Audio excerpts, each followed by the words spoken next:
ஜெபம் செய்வோம். என்னாலே நீ மறக்கப்படுவதில்லை.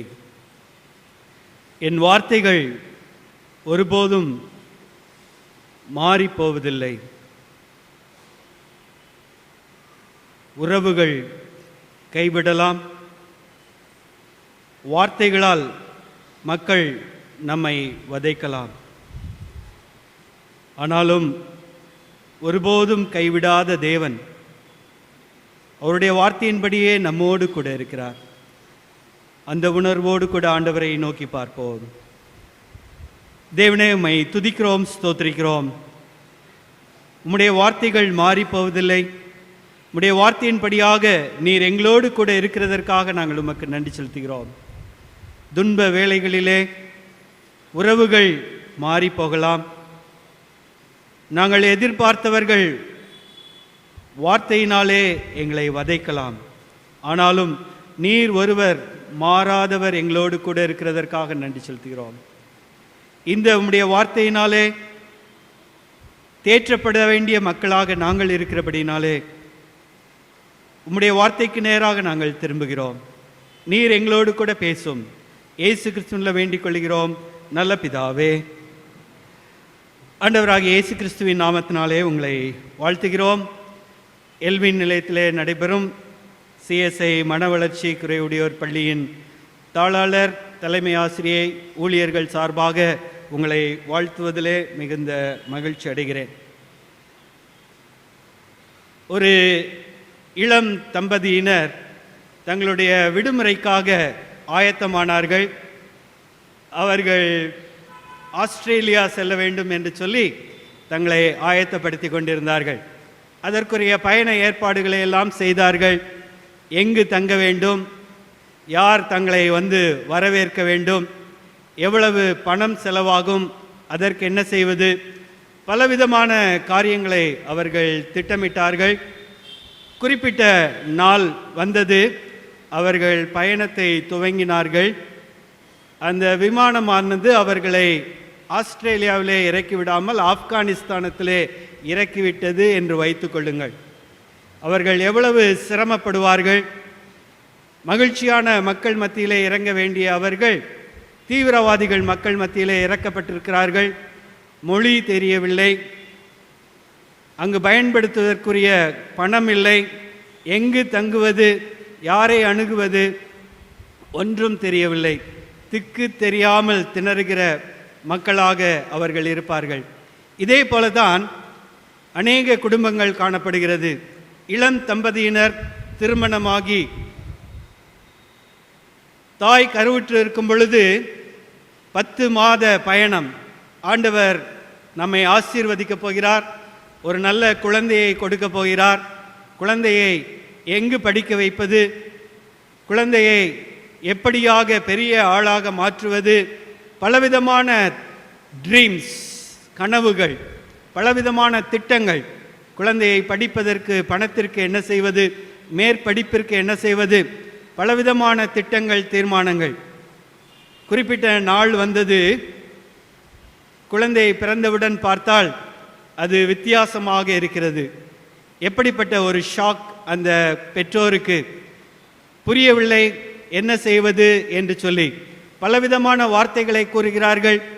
டவுன் சிண்ட்ரோம், மைக்ரோசெஃபாலி, சிபி, ஒன்றும் புரியவில்லை. மொழி தெரியாத இடத்திற்கு விட்டதை போல இருக்கிறது. யாரை அணுகுவது? மருத்துவரை அணுகுவதா, சிறப்பு பள்ளியை அணுகுவதா, அல்லது புண்ணிய ஸ்தலங்களுக்கு செல்வதா? திண்டாடுகிறார்கள்.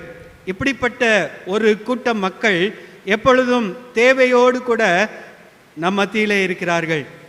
இவர்களுக்கு உதவி செய்யும்படியாகவே ஆண்டவர் நம்மை அழைத்திருக்கிறார். ஆகவேதான் இப்படிப்பட்ட நிறுவனங்கள் நம்முடைய திருமண்டலத்தின் மூலமாக நடத்தப்படுகிறது. இந்த நாளிலே நாம் சிந்திக்கும்படியாக தெரிந்து கொண்ட வேத பகுதி மார்க்கு 14ஆம் அதிகாரம். இதற்கு நான் கொடுத்திருக்கிற தலைப்பு பியூட்டிஃபுல் ஆக்ட்ஸ் ஃபார் காட். தேவனுக்கு சிறப்பான நற்கிரியை. தேவனுக்கு சிறப்பான நற்கிரியை. இந்த மார்க் 14ஆம் அதிகாரம் 6ஆம் வசனம் பின்பகுதி கூறுகிறது, என்னிடத்தில் நற்கிரியை செய்திருக்கிறாள். Beautiful act for God. நற்கிரியை செய்திருக்கிறாள் என்று சொல்லி ஆண்டவர் கூறுகிறார். இந்த நற்கிரியை என்ன என்று சொல்லி நாம் சற்று ஆராய்ந்து பார்ப்போமானால் 3ஆம் வசனத்திலே சொல்லப்பட்டிருக்கிறது, அவர் பெத்தானியாவிலே குஷ்டரோகியாகிய சீமோன் வீட்டிலே இருந்தார். ஒரு ஸ்திரீ விலையேறப்பெற்ற நலதம் என்னும் தைலத்தை உடைத்து அந்த தைலத்தை அவர் சிரசின் மேல் ஊற்றினாள். இயேசுவானவர் இருக்கிற வீடு ஒரு குஷ்டரோகியினுடைய வீடு. மிகவும் ஆச்சரியமான ஒரு காரியம். இந்த காலத்திலே அல்ல, அந்த காலத்திலே குஷ்டரோகிகள் எந்த விதமாக நடத்தப்பட்டார்கள் என்று சொல்லி நாம் நன்றாக அறிந்திருக்கிறோம். அவர்களை ஊரை விட்டு வெளியே வைத்திருப்பார்கள். யாரும் அவர்களோடு பேச, அவர்களை தொட அனுமதி கிடையாது. ஆனால் அப்படிப்பட்ட குஷ்டரோகியினுடைய வீட்டிலே ஆண்டவராகிய இயேசு இருக்கிறார். அப்பொழுது ஒரு ஸ்திரீ, அவளுடைய பெயர் குறிப்பிடப்படவில்லை, ஆனால் அவள் செய்த நற்கிரியை சொல்லப்படுகிறது. விலையேறப்பெற்ற நலதம் என்னும் உத்தம தைலத்தை அவருடைய சிரசின் மேல் ஊற்றினாள். 5ஆம் வசனம் கூறுகிறது, அதனுடைய விலை எவ்வளவு இருக்கும் என்று சொல்லி 300 பணத்திற்கு அதிகமான கிரயத்திற்கு வைக்கலாம். ஒரு ஆவரேஜ் இன்கம் உள்ள ஒரு குடும்பத்தினுடைய ஒரு வருட சம்பளம் இந்த 300 பணம் என்று சொல்லி சொல்லப்படுகிறது. ஆண்டவர் இந்த பெண்ணை பார்த்து கூறுகிறார், என்னிடத்தில் நற்கிரியை செய்திருக்கிறாள் என்று சொல்லி. She had done a beautiful thing to me. ஆங்கிலத்தில் இதை சொல்லும் பொழுது மிகவும் அழகாக இருக்கிறதுல, பியூட்டிஃபுல் திங் ஃபார் மீ. நற்கிரியை அப்படின்னு லேசாக சொல்லாமல் she had done a beautiful thing.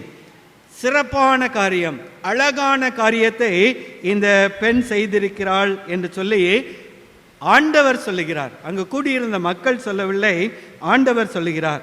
நாம் இயேசுவை நேசிக்கிறோம் என்று சொன்னால் நம்முடைய நேரம், பணம், தாளந்து இவற்றை கணக்கு பார்க்காமல் ஆண்டவருக்கு நாம் செலவழிப்போம்.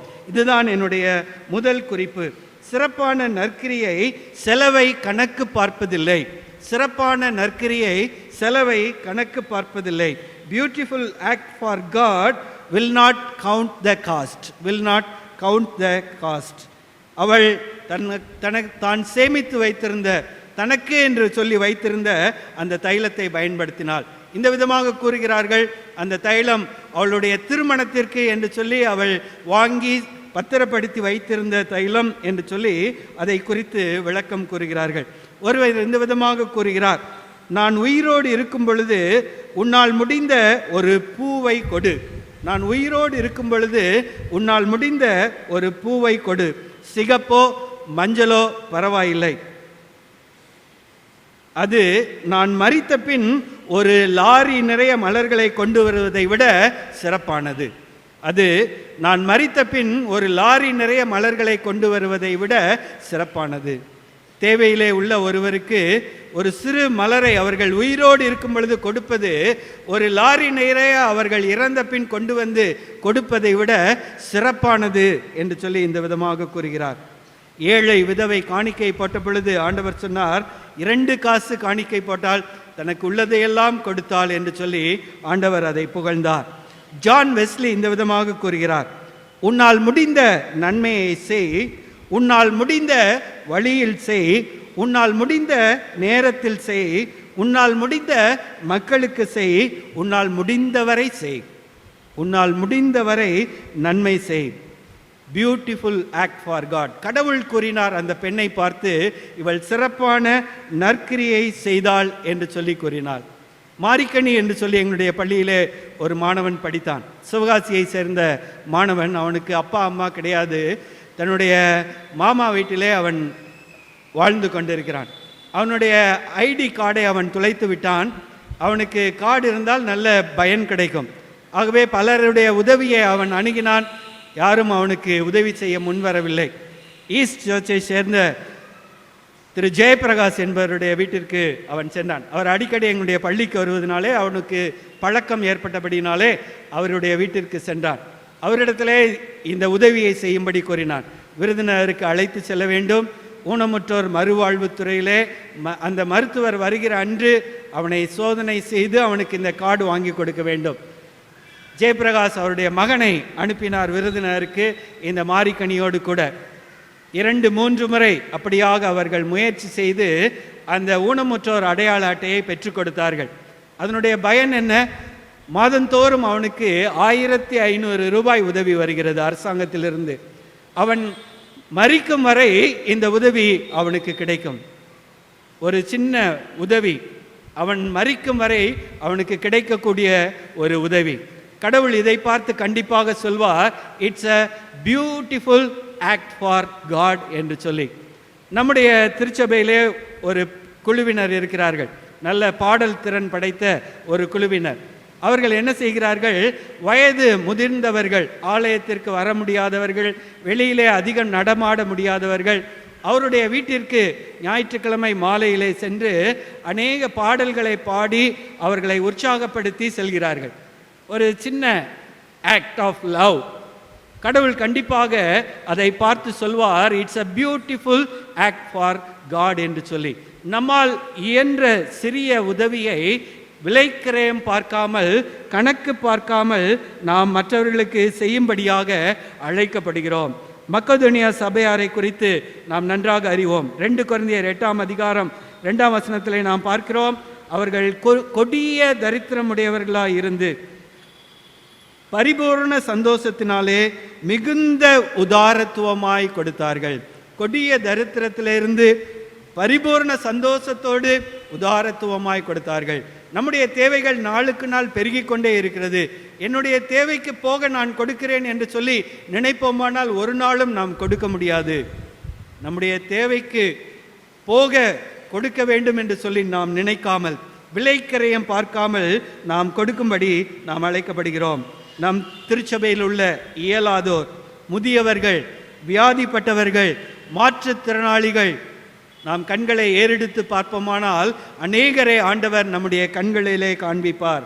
நாம் செலவை பார்க்காமல், கணக்கு பார்க்காமல் அவர்களுக்கு நம்முடைய நேரம், நம்முடைய தாளந்து, நம்முடைய பணம் இவற்றை செலவழிப்போமானால் ஆண்டவர் சொல்வார், it's a beautiful act for God. தேவனுக்கு ஏற்ற நற்கிரியை என்று சொல்லி ஆண்டவர் சொல்லுவார். அடுத்ததாக நாம் பார்க்கும் பொழுது 8ஆம் வசனம், இவள் தன்னால் இயன்றதை செய்தால் நான் அடக்கம் பண்ணுவதற்கு எத்தனமாக என் சரீரத்தில் தைலம் பூச முந்திக் கொண்டாள். அவள் செய்த நற்கிரியையை ஆண்டவர் இன்டர்பிரட் பண்ணுகிறார்.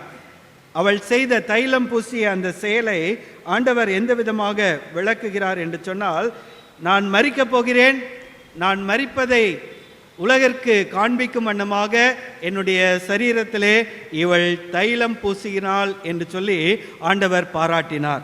இதிலிருந்து நாம் கற்றுக்கொள்கிற காரியம் என்ன? Beautiful act for God should point people to Christ. நாம் செய்கிற நற்கிரியின் மூலமாக மக்களுக்கு இயேசுவை காண்பிப்பவர்களாக நாம் இருக்க வேண்டும். நம்முடைய நற்கிரியைகளின் மூலமாக சிலுவையை காண்பிக்கிறவர்களாக நாம் இருக்க வேண்டும். அப்பொழுது மாத்திரமே அது சிறந்த நற்கிரியை என்று சொல்லி ஆண்டவராலே போற்றப்பட முடியும். எத்தனையோ சமூக சேவை நிறுவனங்கள், தொண்டு நிறுவனங்கள் இருக்கிறது. அவர்களும் மக்களுக்கு சேவை செய்கிறார்கள். அவர்களுக்கும் நமக்கும் என்ன வித்தியாசம்? நாம் ஆண்டவரை பிரதானமாக காண்பிக்கிறோம்.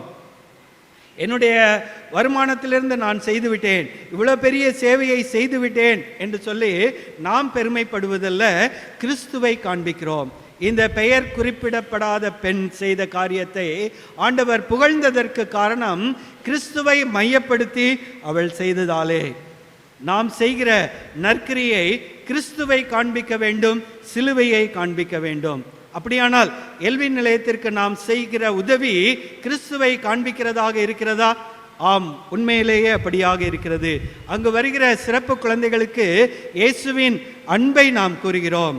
இயேசுவை விசுவாசிக்கும்படியாக அவர்களுக்கு நாம் கற்றுக் கொடுக்கிறோம். அநேக மாணவர்கள், மாணவிகள் தங்களால் முடிந்த அளவுக்கு இந்த இயேசுவை புரிந்து கொள்கிறார்கள். இங்கு பணி செய்கிற 30க்கும் அதிகமான ஊழியர்கள் இவர்கள் இயேசுவின் அன்பை ருசிக்கும்படியாக தங்கள் பணியை இயேசுவுக்கு பயந்து செய்யும்படியாக அவர்களுக்கு கற்றுக் கொடுக்கப்படுகிறது. தேவராஜ்யத்துக்கு உகந்தவர்களாக ஊழியர்கள் மாற்றப்படுகிறார்கள் என்று சொன்னால் அது வியப்பில்லை. கடைசியாக அதிகமாக பாதிக்கப்பட்டவர்கள் யார்? இந்த சிறப்பு குழந்தைகளுடைய பெற்றோர். ஏன் ஆண்டவர் எங்களுக்கு இப்படி ஒரு குழந்தையை கொடுத்தார்? இந்த குழந்தையின் எதிர்காலம் எப்படிப்பட்டதாக அமையும்? நான் மரித்த பின் என் குழந்தைகளுடைய நிலைமை எப்படியாக இருக்கும்? யார் என்னுடைய குழந்தையை பார்த்து கொள்வார்கள் என்று அங்கலாய்ப்போடு கேள்விக்குறியோடு வாழ்கிற பெற்றோருக்கு இயேசுவே வழி, இயேசுவே ஆறுதல் கொடுக்க முடியும், இயேசுவே உங்களுக்கு சமாதானம் கொடுக்க முடியும் என்று சொல்லி பல கூட்டங்கள் நடத்தி அவர்களுக்கு உறுதியாக கூறுகிறோம். கடந்த ஏப்ரல் மாதத்திலே அருள் திரு ஸ்டீஃபன் என்ற திருநெல்வேலி போதகரை அழைத்து ஒரு நாள் முழுவதும் அவருடைய குழுவினரோடு கூட அவர் வந்து இப்படிப்பட்ட பெற்றோருக்கு இயேசுவை அறிமுகம் செய்தார். அநேக பெற்றோர் இயேசுவை சொந்த இரட்சகராக ஏற்றுக்கொண்டிருக்கிறார்கள். நம்முடைய எல்வின் நிலைய பணி இயேசுவை மகிமைப்படுத்துகிறதாக இருக்கிறது, சிலுவையை காண்பிக்கிறதாக இருக்கிறது. ஆகவே நாம் அவர்களுக்கு உதவி செய்யலாம். இன்னும் எல்வின் நிலையத்தில் உள்ள அனைத்து பொருட்களும் அனைத்து கட்டடங்களும் இன்ஃப்ராஸ்ட்ரக்சரும் ஆண்டவருடைய நாம மகிமைக்காக பயன்படுகிறது. நம்முடைய திருச்சபை குழந்தைகளுக்கான ரேலி நடைபெறுகிறது, திருச்சபை குழந்தைகளுக்கான கேம்ப் நடைபெறுகிறது, வாலிபர்களுக்கான முகாம்கள் நடைபெறுகிறது. எல்லாம் தேவனுடைய நாம மகிமைக்காக பயன்படுகிறது. நீங்கள் எல்வின் நிலையத்திற்காக செலவழிக்கும் ஒவ்வொரு காசும் ஆண்டவருடைய நாம மகிமைக்காக பயன்படுத்தப்படுகிறது. ஆகவே நீங்கள் தொடர்ந்து இந்த உதவியை செய்யலாம் என்று சொல்லி நான் கூறுகிறேன். நாம் செய்யும் காரியம் எப்பொழுது ஆண்டவராலே நற்கிரியை என்று சொல்லப்படுமா என்றால் அது இயேசுவை காண்பிப்பதாக இருக்கும் பொழுது, அது சிலுவையை காண்பிப்பதாக இருக்கும் பொழுது. கடைசியாக 9ஆம் வசனத்தை நாம் இந்த விதமாக வாசிக்கிறோம். இந்த சுவிசேஷம் உலகத்தில் எங்கெங்கே பிரசங்கிக்கப்படுமோ அங்கங்கே இவளை நினைப்பதற்காக இவள் செய்ததும் சொல்லப்படும். Beautiful act for God will not be forgotten. நற்கிரியை ஒரு நாளும் மறக்கப்படுவதில்லை. நற்கிரியை ஒரு நாளும் மறக்கப்படுவதில்லை. மனிதர்கள் ஒருவேளை மறந்து விடலாம், மனிதர்கள் ஒருவேளை வசை சொல் சொல்லலாம். இந்த பெண்ணையும் அப்படித்தான் செய்தார்கள். இதை வீணடித்து விட்டால், இதை விற்று ஏழைகளுக்கு உதவி செய்திருக்கலாம் மனிதர்கள் கூறலாம். ஆனால் ஆண்டவருடைய நாம மகிமைக்காக நாம் செய்த நற்கிரியை ஆண்டவராலே மறக்கப்படுவது இல்லை என்று சொல்லி நாம் பார்க்கிறோம். ஜான் பேட்டன் என்ற ஸ்காட்லாந்து தேசத்து மிஷனரி, இவர் மனிதர்களை கொண்டு சாப்பிடுகிற கேனிபல்ஸ் வாழ்ந்த ஒரு தீவிலே ஊழியம் செய்வதற்காக போனார். அவர் அங்கு சென்ற பொழுது யாருமே அங்கு கிறிஸ்தவர்கள் இல்லை, எல்லோரும் நரமாமிச பட்சினிகள். அவர்கள் மத்தியிலே அவர் தங்கி ஊழியம் செய்தார், அங்கேயே மரித்தார். அவருடைய கல்லறையிலே இந்த விதமாக எழுதப்பட்டிருக்கிறதாம், இவர் இங்கு வந்தபோது அனைவரும் பிற சமயத்தவர், ஒருவரும் கிறிஸ்தவர் அல்ல. இன்று ஒருவர் கூட பிற சமயத்தவர் அல்ல, அனைவரும் கிறிஸ்தவர்கள், அனைவரும் கிறிஸ்தவர்கள். அவர் செய்த நற்கிரியை மறக்கப்படுவது இல்லை என்று சொல்லி நாம் பார்க்கிறோம். தேவனாலும் மனிதர்களாலும் மறக்கப்படுவதில்லை. இப்பள்ளியை ஆரம்பிப்பதற்காக பாடுபட்ட அருள் பெருந்திரு தவராஜ் டேவிட், திருமதி டார்லிங் செல்வபாய் டேவிட், இவர்களை 36 ஆண்டுகள் ஆனாலும் நாங்கள் மறக்கவில்லை, திருச்சபை மறக்கவில்லை, பேராய மறக்கவில்லை. ஏன்? முதலாக மன வளர்ச்சி குறைவுடைய பிள்ளைகளுக்கென்று ஆரம்பிக்கப்பட்ட பள்ளி எல்வின் நிலையத்திலே நடைபெறுகிற மன வளர்ச்சி குறைவுடையோர் பள்ளி. அவர்கள் செய்த நற்கிரியை மறக்கப்படுவது இல்லை. எல்வின் அம்மா இந்த பகுதிக்கு வந்து ஒரு பெண் தங்கி ஊழியம் செய்வதற்கு 17 ஏக்கர் நிலத்தை வாங்கி வேலி அடைத்து வைத்து அதை பயன்படுத்தினார்கள். இன்று அங்கு பலவிதமான பணிகள் நடைபெறுகிறது. அவர்கள் செய்த நற்கிரியை ஒரு நாளும் மறக்கப்படுவதில்லை. நாம் செய்கிற சிறிய சிறிய நற்கிரியை பெரிய விளைவுகளை ஏற்படுத்தும். அது மனிதர்களாலும் தேவனாலும் ஒரு நாளும் மறக்கப்படுவதில்லை. It's a beautiful act for God. நாம் செய்கிற நற்கிரியை சிறியதாக இருக்கலாம், ஆனால் அது பெரிய விளைவை தரும். அது ஆண்டவராலே மறக்கப்படுவது இல்லை. எல்வின் நிலையத்திற்கு உதவி செய்ய வருகிறவர்களுக்கு நான் அவர்களை உற்சாகப்படுத்தும்படியாக வேதத்தின் சத்தியத்தை இந்த விதமாக கூறுவேன். வேதத்திலே ஒரு அழகான பகுதி உண்டு. நீ விருந்துக்கு அழைக்கும் பொழுது எல்லாரையும் கூப்பிடு, ஒருத்தரும் வரமாட்டாங்க.